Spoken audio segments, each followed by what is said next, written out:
What a week in American politics and in the media. Joe Biden betrays Israel. RFK Jr. had a brainworm, and Kristi Noem finally, thankfully, finishes that book tour. But is the damage already done? Well, we'll ask the panel. Communications guru Sarah Selip, founder of 917 Strategies, Vice President of Americans for Prosperity Akash Chougule, and Senior Vice President of the Association of Mature American Citizens, Andy Mangione. My name's Larry O'Connor, and it's time for the Roundtable. In a truly stunning move, President Joe Biden not only reversed his own personal policies that he's been articulating for decades, but he also reversed American policy, well, for over 70 years, and that is our ironclad support of the state of Israel. He has delayed weapons shipments while they are in the middle of an existential war with the terrorists, the very terrorists that not only slaughtered 1,200 of their countrymen, but continue to hold their people hostage and Americans hostage. Lindsay Graham, senator from South Carolina, appeared on Salem News Channel's This Week on the Hill, and here's what he had to say about it. And after initially denying the reports, the president himself admitting this week that he has been blocking the shipment of much needed munitions to Israel. You see this as a big problem. Well, just imagine how Sinwar feels right now. The guy's in a tunnel surrounded by Israel, and he's the guy that, executed the plan of October the 7th. He's got to be feeling pretty good. The only reason they're not dancing in Iran is they don't believe in dancing. This is a strategic blunder. It's put all the terrorists on steroids, and it's really deflated our friends in Israel, and it will not stand without pushback. Here's why they need the weapons now. Hezbollah is aimed at 100,000 rockets aimed at Israel. That's a radical Shiite terrorist group bent on the destruction of Israel. Iran, the great Satan, writes on its missiles, death to Israel. Hamas says, I'll do it again, I'll do it again, I'll do it again. Their goal is to destroy all the Jews, not help the Palestinians. They're surrounded on three fronts. On a single day, in a single day, they were attacked by all three. And our response is we're going to withhold bombs as you try to destroy the last 4 battalions. Now, why is this a problem? Hamas puts command centers under hospitals. They store weapons in schools. They fire rockets behind mosques. They make it hard for Israel not to kill the Palestinian people because they use them as shields, Hamas does. So Israel needs the weapons. This is Pearl Harbor and 9/11 on steroids. October the 7th is for the state of Israel. Their very being is in question. After we were attacked in Pearl Harbor, we fought the Germans and the Japanese, and we dropped 2 atomic bombs on the cities of Hiroshima and Nagasaki to end the war because we were a fight for our lives and the future of mankind. Give Israel what they need and give it to them now. What Biden's done is obscene, it's wrong, it's dangerous. It makes the war go on longer. Iran's got to be emboldened. And if I'm Israel, do what you got to do. Now, Andy, recently, a politician said that it would be unthinkable to cut off military funding to Israel. That politician was Joe Biden. This obviously is a political calculation. How's it sitting with the good members of AMAC? It doesn't sit well with the members of AMAC. Joe this is a foreign policy disaster. I think it's easy for everybody to recognize that. But importantly, I think this could end up being a case study in a foreign policy graduate program for how not to treat a trusted ally. American voters, including AMAC members, recognize this disaster and will remember it in November. And Akash, this is, again, it's a political calculation, but also strategically, I want to repeat, Hamas is still holding Americans hostage. This undermines any negotiating opportunity or leverage that we have or the state of Israel has to try to release those hostages because you're giving them something without getting anything. That's right. It makes us look weak on the world stage, but there's a broader lesson here, which is that President Biden has been beholden to radical progressive activists since the day that he became president, and we've seen it unfold in dozens and dozens of issues. The difference is caving to radical progressive activists and college campus agitators on this issue means abandoning an ally, abandoning hostages, and making America and our allies around the world less safe. These are the same people who not only slaughtered 700 Israelis, but after that were chanting death to Israel, death to America. And so Biden caves to radicals over and over again, but this time he's putting American lives at risk and frankly saying that he's done, worrying about these hostages, which is shameful and something, to Andy's point, Americans will remember in November. I think the backlash to this goes well beyond many of the other crises that have been raging around this administration. Yeah, and Sarah, from a comm standpoint, from a messaging standpoint, from a imaging standpoint, this just comes days after we've seen Ivy League campuses and other college campuses taken over by pro-Hamas occupiers. They had to be cleared out by the police. American people supported clearing them out. This looks like Joe Biden is giving them exactly what they wanted.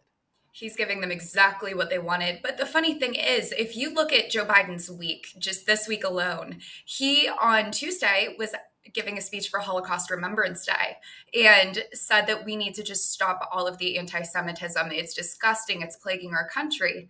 But then he withholds the ammunition necessary.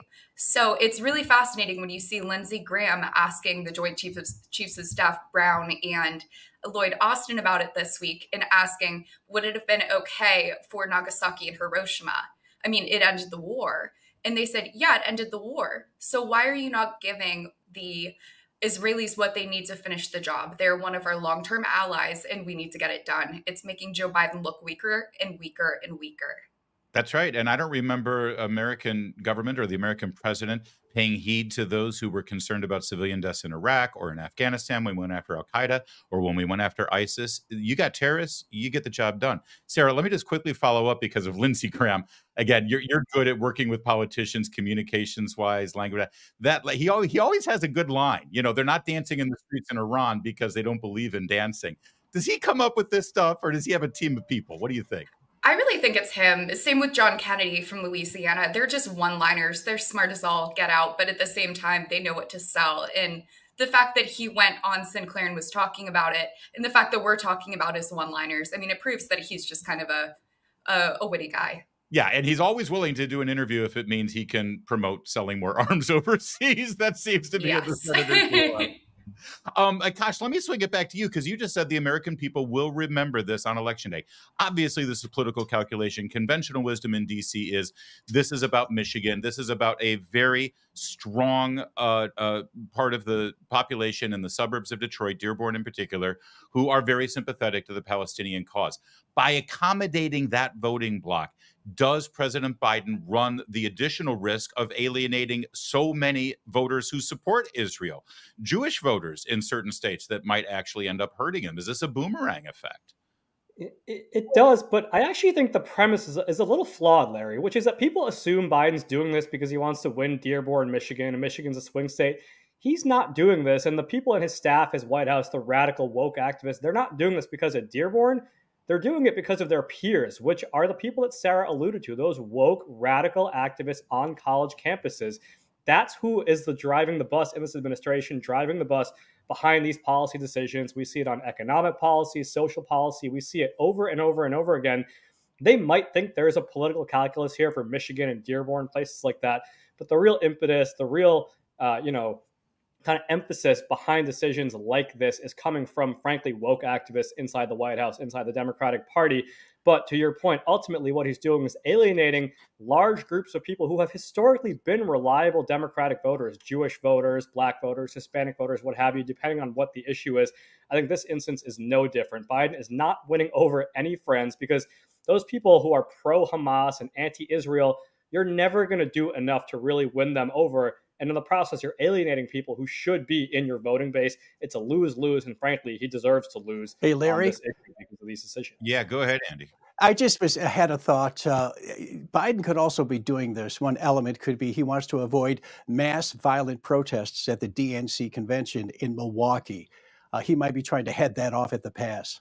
Maybe, but you saw that big light display at George Washington University, and they were calling him, what was it, Bloody Biden or something like that. I mean, that's the thing. He's alienating both sides of it. Mm-hmm. And listen, this is the problem. When you don't actually stand for values and principles that have been your guiding light and moral compass for your political career, and it seems like every move you make is a calculation to just advance your own personal political ambitions, well, then you end up alienating everyone in the long run.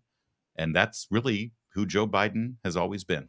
Millions of Americans earn and use credit card rewards, and corporate megastores want to take those rewards away. We're talking about the rewards you use on groceries and school supplies, cash back to save on gas and grow our small businesses, travel miles that we use to make memories. The Durbin-Marshall credit card bill is going to eliminate those credit card rewards. Tell your senator to oppose the Durbin-Marshall credit card bill. Visit handsoffmyrewards.com to take action today. That's handsoffmyrewards.com. There's a brand new Marist poll out that shows that independent voters, last I checked, that's a pretty important voting block, independent voters think that it's Joe Biden who poses the greater threat to American democracy and the democratic process than Donald Trump. And while this news did not sit well with a certain panel over on a certain network with a peacock in their logo. Another thing interesting in this polling was more independents said that they worry about President Biden weakening democracy than Trump, 53% to 42%. What do you make of this? I find it shocking, honestly. I can't, make sense of that number. I wish I could. I wish I had some really great insight to it. But I don't know if it's an outlier or not, because the other numbers with independents and Biden are going in the right direction. So that may be it. But also, just one thing I wanted to add on to what Basil said. This trial's not on TV. You guys do a great job reporting what's happening. But if there aren't those images coming out of the courthouse, people feel like they know this story. We've heard about it for a long time. So it doesn't surprise me that they're not interested. Well, thank you both so much for being here, Basil. They're so sad. Sarah, this, of course, is framed within the context of the trial up in Manhattan. And it seems like people already know the story. Yes, because you've been telling us about it for 8 years and it made no impact then. Are you surprised that they're surprised that all of this coverage of the Trump trials isn't having the impact they were hoping for? It's all made for TV. It's just like the January 6th hearings. Everything is just made, produced. And it's funny that they're, freaking out because it's not going in their favor anymore. They're trying to shove Donald Trump to do the basement strategy that Joe Biden won, but it's just not Trump's MO. And people believe that Trump can actually come out and win no matter what, because he is who he is. He stands for what he stands for, and he stands for Americans. Joe Biden stands for himself, and his social media team stands to put out horrible messaging, things on the economy. So you're looking at realism versus this entire fake narrative, dystopian mindset that CNN, MSNBC, et cetera, have. Yeah, I mean, we even saw Hillary Clinton with Morning Joe this week saying, "Don't you understand the threat to our democracy?" Akash, they certainly can't talk about what a great economy we've got. So this is what they have, but it just isn't sticking the way conventional wisdom in DC thought it would. It is the boy who cried wolf. People are so tired of this. Even if you think President Trump did some things that were concerning and you don't like, obviously, the way January 6th unfolded, it was a horrible day. Even if you're concerned about that and you have strong opinions, the media has been shoving it down our throats for 10 years. You're going to get tired of it eventually. Nothing made them more disappointed than when he left office and their viewership went down because they didn't have him to talk about anymore. And I actually think there's a broader point here, Larry, which is not just on President Biden, but the Democratic Party in general, which is that the actual assaults on democracy that we're seeing that are part of the Democratic platform that candidates are running on every day go way beyond President Biden. They want to pack the Supreme Court. They want to abolish the Electoral College. They want to, abolish the Senate, depending on who you're asking, right? So much of the Biden agenda is being rammed down our throats through unconstitutional executive orders and regulations that overstep the will of Congress because Congress won't enact their agenda. These are genuine attacks on our democracy, on our democratic republic. I think people see that this administration, this party, this movement, they're all about ramming their agenda down our throats, even though the American people are rejecting it and fundamentally altering our government in order to do so. That's a real threat to democracy, and I think people see that. Well, you're right about that threat to the democracy, but also, Andy, the irony here that clearly these guys on MSNBC can't pick up on, we're giving you wall-to-wall coverage of Democrats trying to convict and jail the Republican nominee for president, Donald Trump, using a law that has never been applied before in any way whatsoever. Why do they think we're the threat to democracy? I mean, they literally are doing something so unprecedented. Clearly, they are the ones who are a threat to our process because, I don't know, there's tens of millions of people who would like to vote for Donald Trump. Hey, Larry, I wonder what day it is. in a lefty's world. I really do. This just shows how detached from the reality of living in Biden's America leftist pundits and leftist journalists truly are. Real Americans are faced with making ends meet. They're faced with hostile campuses that support terrorists and insane foreign policy. Real Americans know who the real threat to democracy is. Yeah, that's a great point. And also, I want to go back around the table here, starting with you, Andy, on that point, because, listen, I disagree with Democrats, but up until about 10 years ago, they really did stand for ideas I disagreed with, but they stood for ideas and policies. Now, if you think about what the Democrats stand for, it really just boils down to stopping Trump. Whatever Trump is for, we're against. And that's not really how you build a robust political party or an important debate that we should be having in this country. Exactly right. There's no consensus in that thinking. I would add that their mission is to destroy America and remake it in whatever warped image they want to, a Marxist, socialist image that people are rejecting wholesale. And then when the media reports on it, they get the people get scolded for not reacting the way that the media wants them to. Yeah, Akash, back to you on that, because, the message that we're going to hear, and we're going to continue to hear it, is Trump's a threat to democracy. This could be the last election we have. Meanwhile, Trump's going to run on, I'm going to keep the tax cuts going. I'm going to reduce regulation. I'm going to get our economy back in a robust way, the way it was before these guys took over. I mean, I'm biased, but I think one's a much more positive message. One's a much more positive message, and one's a lot more connected to the concerns of everyday Americans that Andy's talking about. You're not only concerned about the direction of the country, right, and our founding principles and things like that. And like I said, independents might have legitimate concerns about both of these candidates when it comes to kind of these high-minded values. But at the end of the day, can you make ends meet? Are your kids safe? What's going on in your kids' school? These are the things people make decisions off of. And if Joe Biden and Democrats refuse to talk about that, and all they're talking about is Dobbs and democracy, then lots of people who voted against Donald Trump in 2020 are going to be open to voting for him in 2024 if he's the only one talking about the issues that concern them and their family on a day-to-day basis. All right, Sarah, back to the queen of comms here. I mean, you make a living literally trying to help fashion messages and get politicians, people running for office or people in office, to stick with a winning message. This threat to democracy that Donald Trump, and by the way, by extension, the people who vote for Donald Trump, remember, this is always a talking point attacking the people who support Donald Trump. This threat to democracy thing, is it sticking? Is it gonna stick? Are they gonna stick with it through the election? I don't think so. If you think about what we've seen for the past year, just even with campaign season, we're past the basement thing. Joe Biden is forced to be in front of people. He's just saying empty words that people on his team writes out for him. But when it comes to the Democrats' messaging, they don't really care about the ideas anymore as they care about screaming things in your face. There's this concept called the heckler's veto, which is when two groups are next to each other, just yelling the same thing louder and louder to see who can yell it the loudest. And that's what the Democrats are doing. It's, we hate Trump. We hate the economy. He did so much bad. It's always orange man bad after all of these years. But Americans want to hear about the economy. They want to hear about the border. They want to talk about the kitchen table issues that are affecting them every single day. We're so sick of hearing 4 words, Stormy Daniels and Michael Cohen. Just leave this sham trial behind, get to campaigning so it sets us up in 2028 for a fresh set of candidates. Otherwise, we're just going to repeat the cycle all over again.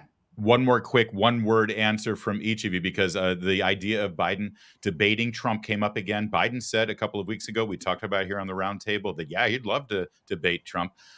This week, a reporter said, when are you going to debate Trump? And Biden said, set it up. Sarah, you think this is going to happen? Depends if it's after his bedtime. And Andy? Gosh, I hope so. Akash? I do. People will demand it. I don't think it's going to happen. There's no way.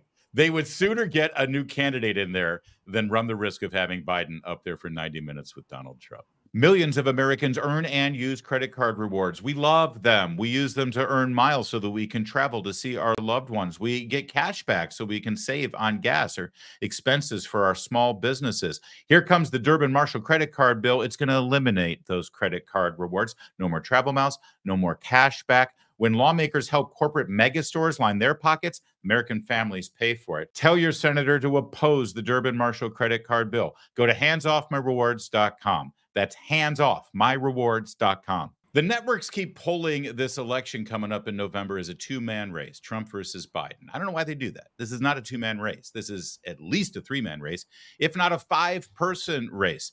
The other candidates, Cornel West, Jill Stein, and of course, Robert F. Kennedy Jr. And there's a lot of speculation about who those people help or hurt come election day. Well, Robert F. Kennedy Jr. appeared this week and was asked point blank where he stood on the issue of abortion. Take a look. But so to leave, so in other words, keeping it as is with Roe versus Wade having been overturned and leaving it up to the states to determine if and when a woman can have an abortion? No, I wouldn't leave it to the states. You wouldn't, right? No, I would. You would say completely. It's up to the woman. My belief is we should leave it to the woman. We shouldn't have government involved, even if it's full term. Even if it's full term. Sage Steele, good job there on her podcast. And y'all, put your shoes on. What's going on here? All right, Sarah, I'll give him this much. At least he's being more honest than the pro-abortion Democrats on this issue, because they try to dodge that. If asked about, well, even full term, oh, nobody's asking for full term. Nobody wants, nobody's saying full term. Or they'll just continue to repeat over and over again, I just want to return to Roe v. Wade. I want to return to Roe v. Wade. At least he's saying it. But is that a winning message? Absolutely not. Look what happened with Terry McAuliffe in 2019, where he said, I support full-term abortion, even after the baby's born, just, end the life.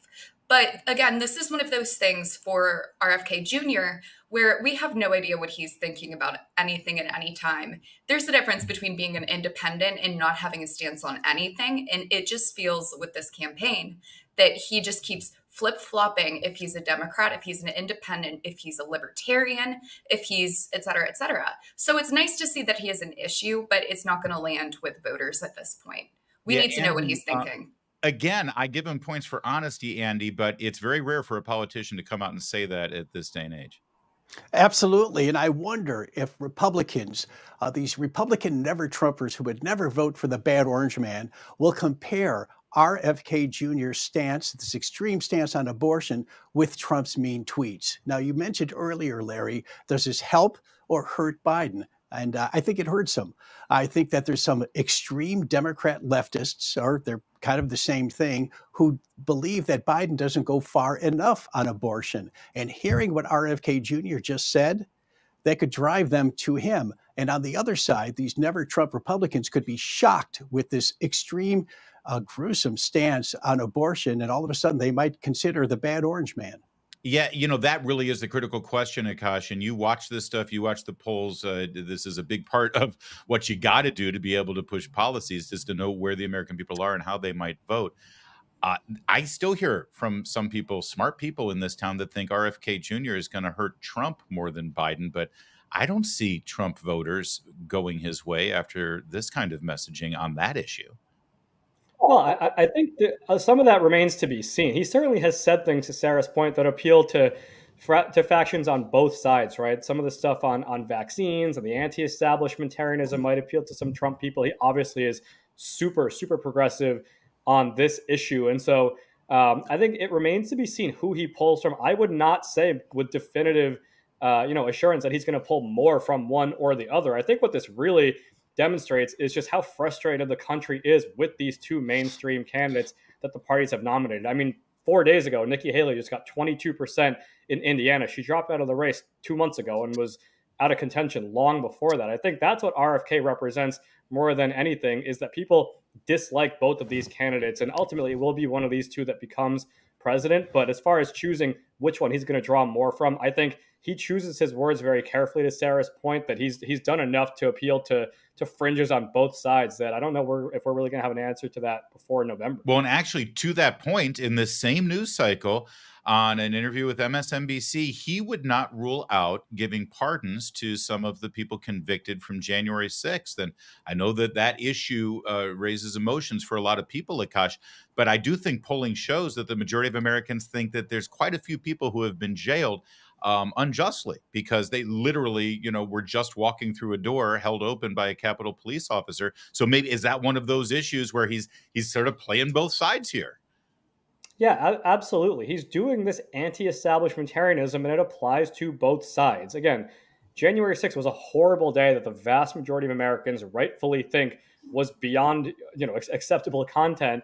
I think to make that something that is like a major portion of your campaign, or even something that you emphasize, you're obviously doing that very intentionally, right? RFK is doing that because he wants to try to peel off Trump voters. He does things on the left because he wants to try to peel off Democratic voters. If that's his entire strategy, I mean, it could certainly make the difference one way or another in the election. But I think it's just sort of a, it's an interesting and odd way to run a presidential campaign. And it doesn't really give America the contrast of visions that we deserve between two major political parties to choose who our next president is going to be. But Andy, he is running an odd campaign. I will give him that. But Andy, he's a Kennedy. And I'll tell you, and especially membership of AMAC, whether it's the younger members who have fond memories of Teddy Kennedy when he wasn't, assaulting waitresses allegedly in Washington, or RFK's dad, Bobby Kennedy, or JFK. I mean, there is something about that name. And when you look at him, it's like, yeah, he's a Kennedy. That actually goes places with some voters. Is it working? I'm going to go out on a limb here, and I believe the Kennedy name has absolutely no cachet with AMAC members. I just don't think it's what it used to be. That coupled with the fact that RFK Jr.'s family turned on him. And when you talk about RFK Jr. talking about pardoning the J6, some J6 people that are in jail, it sounds like pandering when it comes from him. And I think folks will see through that. And if President Trump is successful, I think they sincerely believe that he would actually follow through with that promise. Sarah, when you're working on a campaign, you never know what the news cycle is going to bring you and what old story about your candidate might come up. This week, I never thought I'd see this kind of headline, but it was revealed that RFK Jr. admitted under oath years ago during a divorce proceeding that a doctor had found that a worm had been in his brain and had died there after eating a portion of his brain. How do you handle that talking point? You don't. You just let it go. I mean, honestly, of course that's going to resurface. It's wild, it's weird, and it changed the narrative a little bit away. But at the same time, what credit does that give him? It's funny, we're all talking about it. There are tons of memes, but it's like beyond that, what kind of standing does it give him? Are we supposed to feel bad for his dead brain worm? It just doesn't make any sense. And actually, circling back, because the other guys made a really good point about January 6th, this just kind of proves how empty-minded the campaign is as a whole. So maybe there's a brain worm in the campaign. See what I did there? Anyways, it was fascinating because the January 6th thing came about with the pardoning. It came about because the campaign sent out a fundraising email from Team Kennedy about pardoning the January 6th protesters. And after a lot of people asked to comment on it, the spokesperson for the campaign said, and I quote, "The statement that we sent out about the January 6th protesters, their liberties, everything like that, does not reflect Mr. Kennedy's views. It was inserted by a new marketing contractor and slipped through the normal approval process." Oh, man. That's a big thing. So nobody's thinking. And at least the brain worm kind of just adds a little bit more credit to that. Geez, that also came on the heels of somebody whoever's running the social media account on behalf of RFK Jr. erroneously tagged Senator Ron Johnson of Wisconsin and mislabeling him as the Speaker of the House, Mike Johnson of Louisiana. Not a good week for the Kennedy campaign there. And I will say this about the Kennedy brainworm story. It allowed smartasses like me to say Joe Biden also had a brainworm, but it died of starvation. Well, Kristi Noem has canceled her book tour. She said it was because of bad weather. Apparently, it was raining cats and dogs. But one of the interviews she survived barely through occurred on News Nation. This one had nothing to do with poor Cricket who got shot by Governor Noem. No, this had to do with a story that apparently never happened, where then Congresswoman Noem met with the North Korean dictator Kim Jong-un. Now, her messaging had been, as soon as I saw that was in the book, we got rid of it because the ghostwriter put it in and it slipped through the cracks. But then this happened.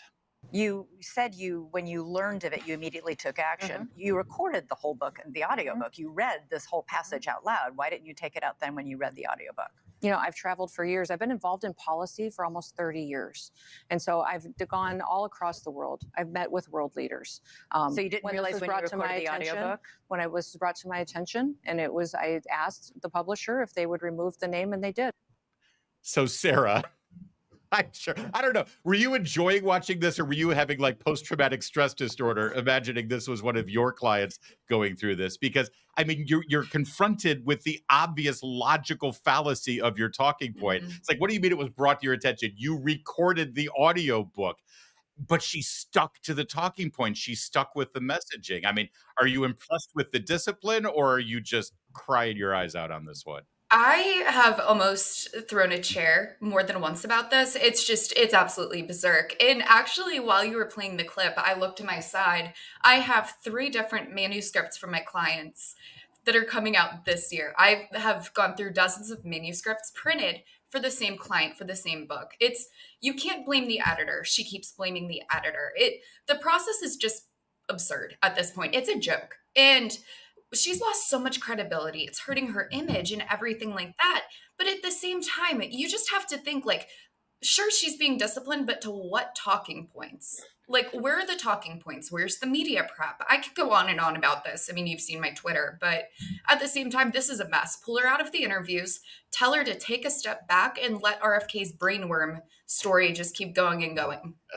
Well, the brainworm did. I mean, we had a lot of critters in the news this week, from the dead dog to the brainworm, and the worm seems to have eclipsed now Kristi Noem's story. But Akash, I'm so torn about this. It is a fascinating thing to watch unfold before our eyes, mostly because I think she has a lot of goodwill. I think a lot of political observers in this town recognize that she was a good congresswoman, and she's been a pretty good governor for South Dakota. So what to make of this? Is this a result of just an Oedipus thing? Is she flying too close to the sun, or is she handled wrongly? I mean, ultimately, the buck stops with the candidate, right? Her name, or the lawmaker, her name is the one on the door. We just have to expect and demand better from our lawmakers and our leaders. It's absolutely ridiculous. We have so many incredible Republican governors all around this country, some of whom get the attention they deserve, some of whom don't, right? A lot of them are doing great things. They're cutting taxes, they're expanding school choice, they're advancing the conservative cause. And then you got people like this that give the rest of them a bad name. And then she tries to distract from the story and like throw Nikki Haley under the bus, and then goes on this tour and is like this media tour that's just been an absolute disaster. And then to say that she forgot or she missed it. I mean, meeting Kim Jong-un isn't the same as meeting some state lawmaker in Pierre. Like, that's a very memorable thing that you wouldn't gloss over in reading your book. And so it really is just shameful. It's embarrassing. And if this doesn't take her out of contention for some high-ranking position in the next administration, then I think it looks badly on that next administration, because it certainly should. I think no matter how great of a track record she might have as a member of Congress or as a governor, this has revealed a lot of poor qualities about her. Yeah, I want to bring up the future in a minute, because she is still talked about as a potential running mate. But Andy, from your perspective here, I mean, this, again, it's been something that we in DC have been talking about because of just the nature of the story. Is this resonating around the country? Do people even notice this? You know, I think it depends on who you talk to. Lefties and liberals are going to lap this up.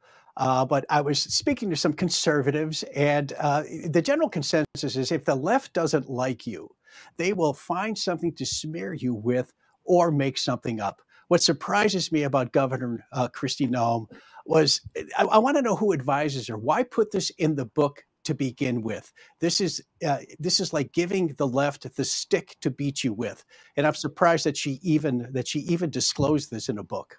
Yeah, you're right. I mean, listen, I was with you. You know, you're right. The left will come up with horrible attacks on you, but she handed this to them on a silver platter.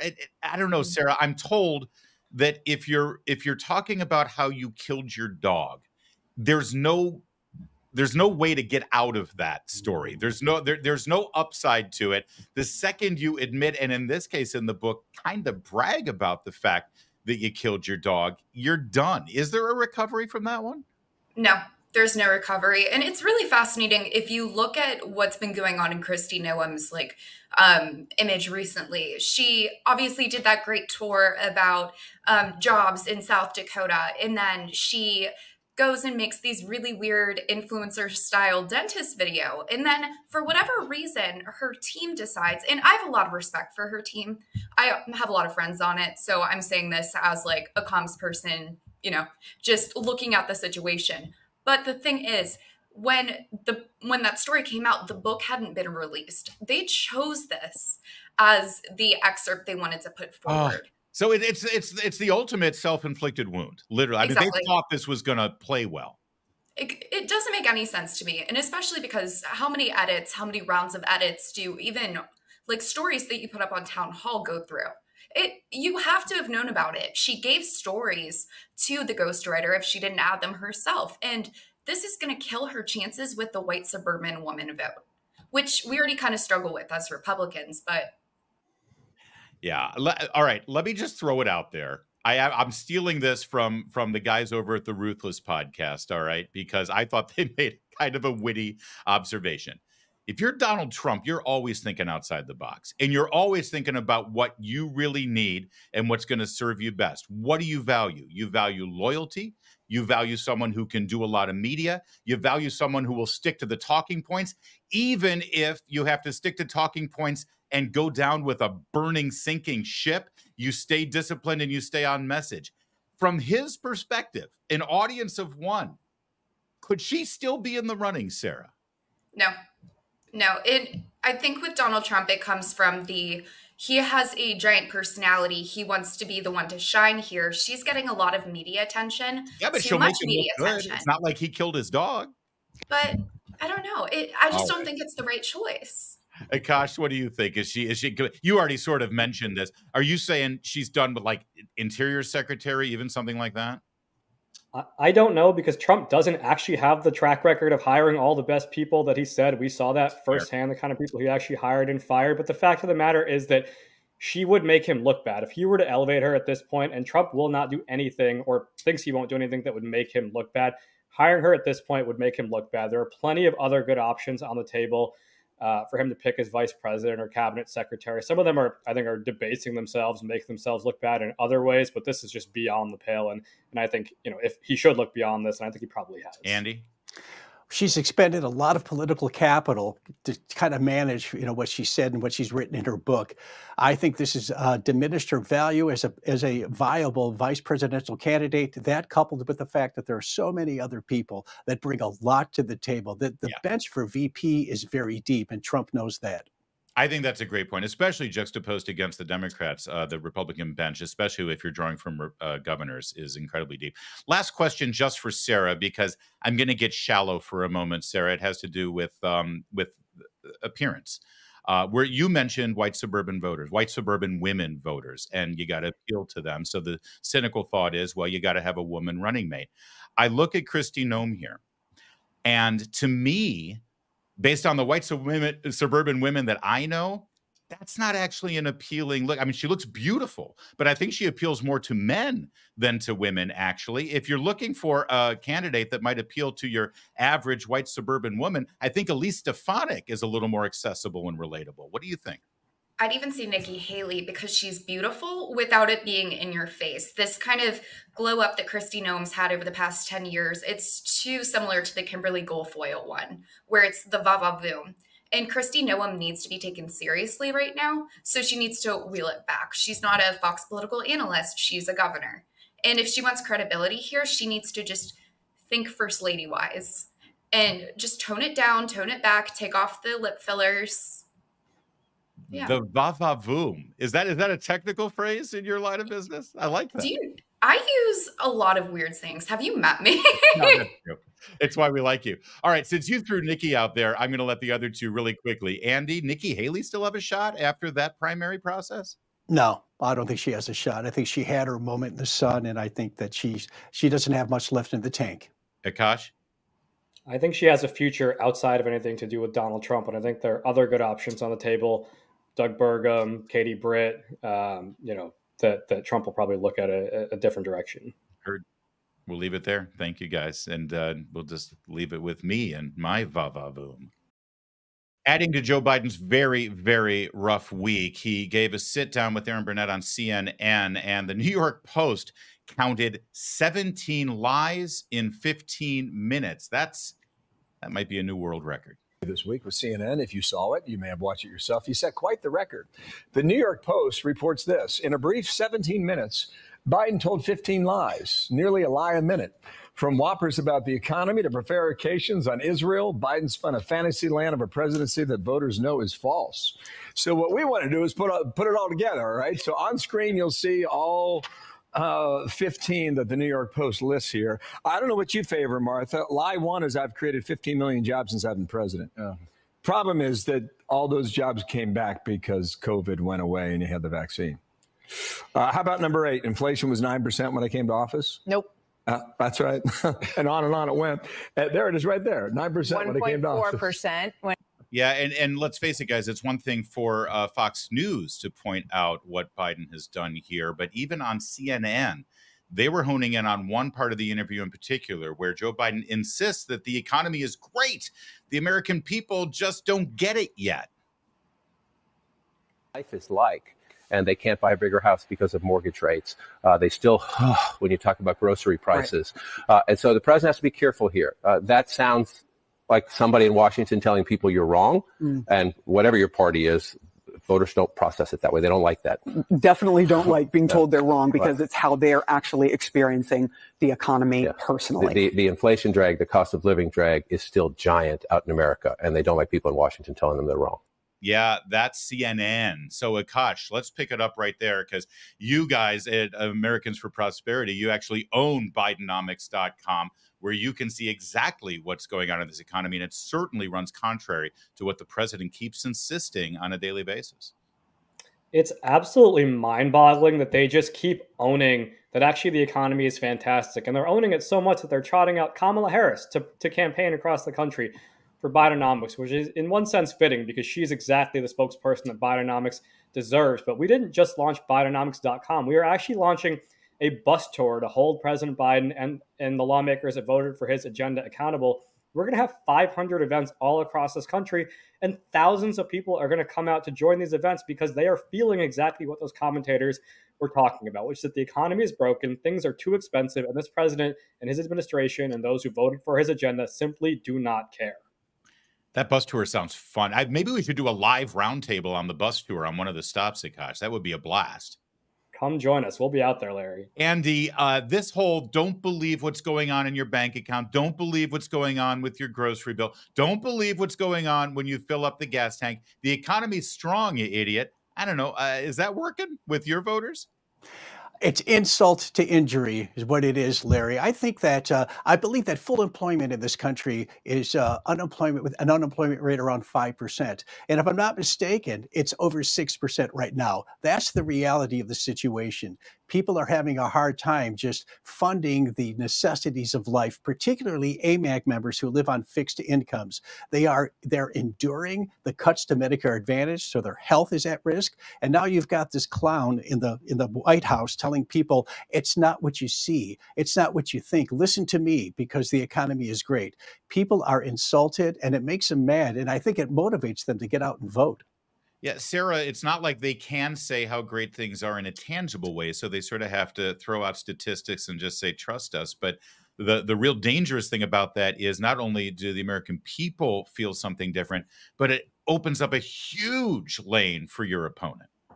Exactly. And Americans are sick of being gaslit, both sides of the party, even the non-voters. We see it in our tanks. We see it at the pump. We see it in our carts, our grocery bills, our utilities.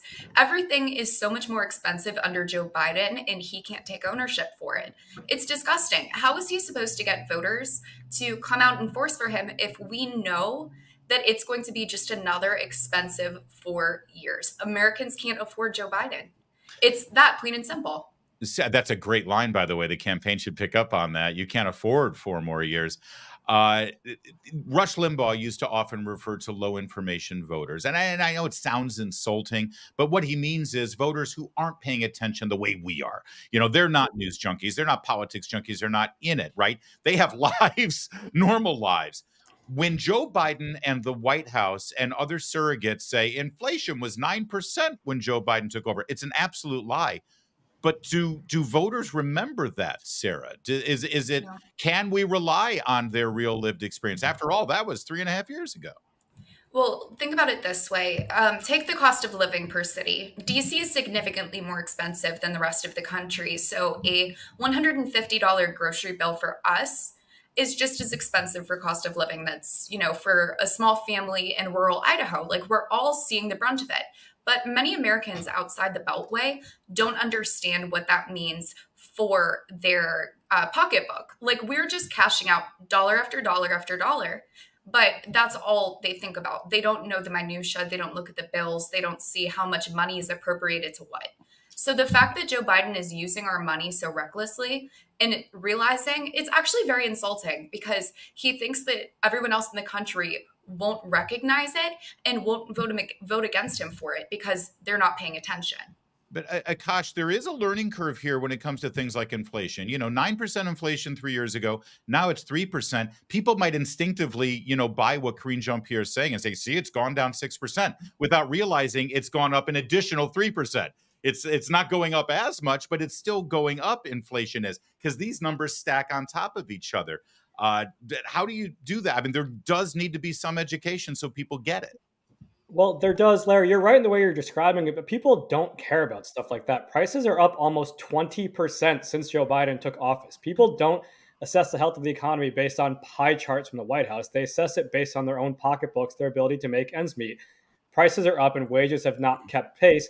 Now, of course, the media is not going to tell a fair story. And if your viewers, if conservatives are concerned about doing this, they have to understand that no one else is coming to do it for us. This is what Americans for Prosperity does. That's what this bus tour is going to be. That's what our activists go out and do every single day, 365 days a year, election year, not an election year, knocking doors, making phone calls, holding lawmakers accountable, and telling the truth about the track record of Joe Biden and the Democrats on the economy. If you're concerned that this message is not going to resonate, get up and do something about it. Join us at Americans for Prosperity and help spread the word yourself. Yeah, and Andy, it really goes back, I guess, to that great question Ronald Reagan asked in 1980, are you better off than you were 4 years ago? Now, if people really think about 4 years ago, they're middle of the pandemic, right? And that's where you get the 15 million jobs lost and all of these other things that Biden's now saying he did, when it was really just, okay, the pandemic's over, people can go back to work. That's the question. When people look back at the Trump presidency, do they think of those last horrible 9 months under the pandemic and the lockdown? Or do they think about, well, what was really kind of a prosperous term?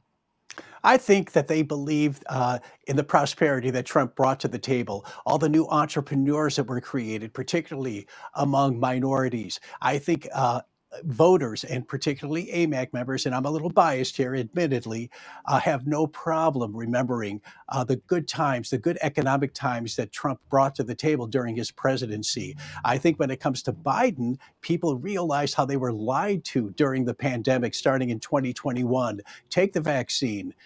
It won't hurt you. Well, now we've seen a major vaccine manufacturer yank their product from the market. So I think this resonates with people, and I think it brings back all the lies that this administration has been telling American voters over the last 4 years. Yeah, a very good point, and we'll let it be the last one. But it is. I will just finish with this. It's amazing to think that Donald Trump pretty much spent the entire week in a courtroom facing criminal charges, and he had a very good week politically. That really says something about where we are right now. That's it. Thank you, Roundtable. Always doing a great job pushing back against conventional wisdom in this Washington, D.C. market.